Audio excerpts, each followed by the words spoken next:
Magandang hapon. Update na nga muna tayo sa lagay na ating panahon ngayong araw ng Lunes, ikapitong araw ng Oktubre taong 2024.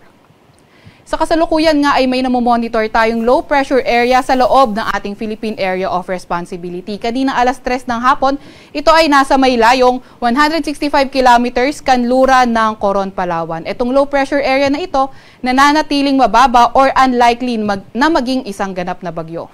Ito ring low pressure area na ito ay naka-embed or nakapaloob sa Intertropical Convergence Zone o ITCZ na nakakaapekto sa Mindanao at Palawan.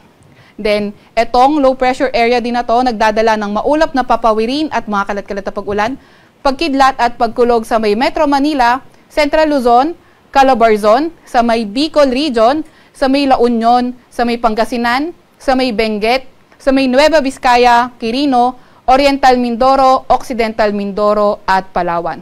Samantalang itong ITCZ naman nagdadala rin ng mga paulan sa may Barm at Soc-Sargent. Kaya ingat sa ating mga kababayan na inuulan ng mga nakaraang araw pa sa banta ng pagbaha o pagguho ng lupa.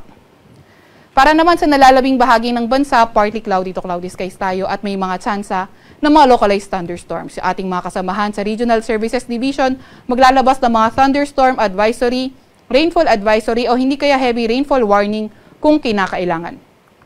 Meron din nga tayong isa pang namomonitor. Ito naman ay isang bagyo sa labas ng ating Philippine Area of Responsibility. Ito ay nasa may layong 2,600 kilometers sa may silangan ng extreme northern Luzon.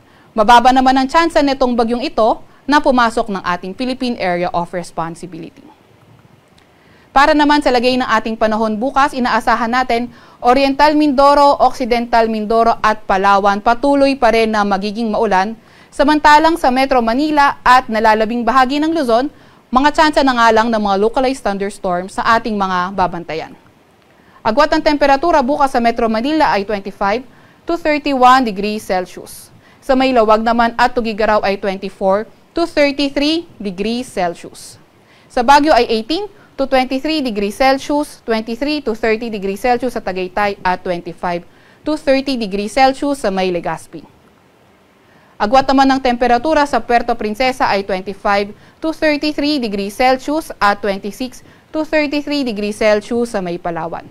Para naman sa lagay ng panahon bukas, Visayas at Mindanao area, asahan naman natin fair weather conditions with chances pa nga rin ng mga localized thunderstorms.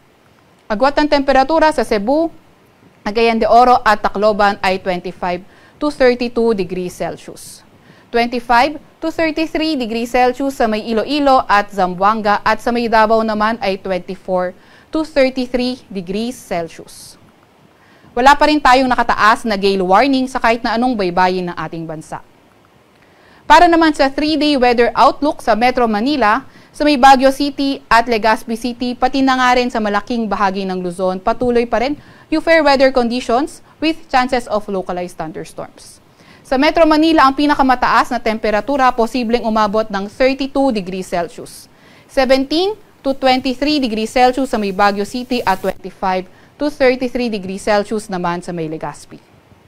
Sa Metro Cebu naman ay 25 to 33 degrees Celsius agwat ng temperatura, 25 to 33 degrees Celsius sa may Iloilo City at sa may Tacloban City, posibleng umabot ng 32 degrees Celsius ang maximum temperature.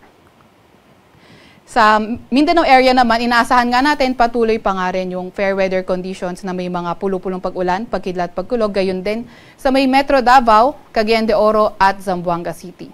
33 degrees Celsius ang pinakamataas sa temperatura sa Metro Davao, 24 to 33 degrees Celsius sa may Cagayan de Oro at 24 to 33 degrees Celsius naman sa may Zamboanga City. Sa Kalakhang, Maynila, ang araw ay lulubog ng 5:41 ng gabi at sisikat bukas ng 5:46 ng umaga.